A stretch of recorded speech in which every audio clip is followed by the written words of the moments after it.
Corona virus కంటే ప్రమాదం ఈరోజు ఈ బడ్జెట్ చూస్తే అదే అర్థమవుతున్నది. సంక్షేమానికి సమాధి, అభివృద్ధికి అడ్రస్ గల్లెంతు, ప్రజలకు ఇచ్చిన గ్యారంటీలకు గోరిగట్టి పార్టీ కార్యకర్తలకు మాత్రం పప్పు బెల్లాల్లాగా ఏదో వీళ్ళు అబ్బసొత్తు అన్నట్టు 6,000 కోట్లు పంచిపెడతారట. 6,000 కోట్లు ఎవడి అబ్బసొత్తు? తెలంగాణ ప్రజల సొత్తు.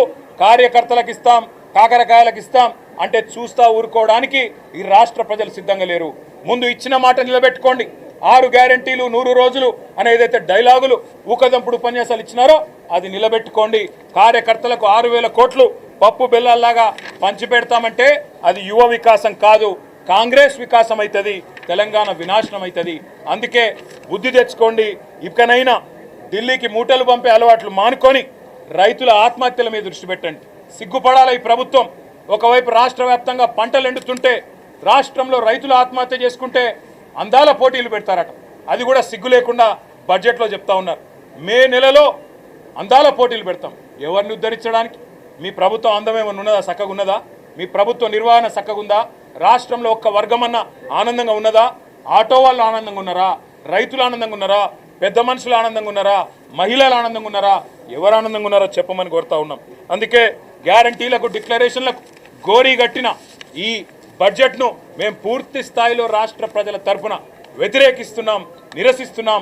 కాంగ్రెస్ చేసిన మోసం ఇవాళ ఒక్క మాటలో 6 గ్యారంటీలకు మంగళం బాడి గోవిందా గోవిందా అని చెప్పి మా చేతులు ఎత్తేసినట్టుగా కనబడింది తప్ప ఇంకోటి లేనే లేదని చెప్పి నిర్ద్వందంగా చెప్తా ఉన్నాం. జై తెలంగాణ.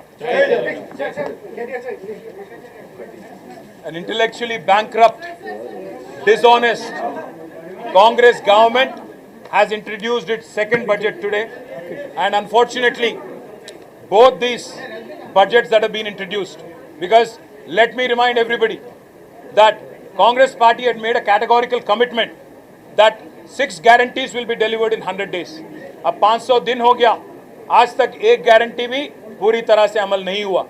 इसलिए it's an intellectually dishonest, a bankrupt government without any foresight.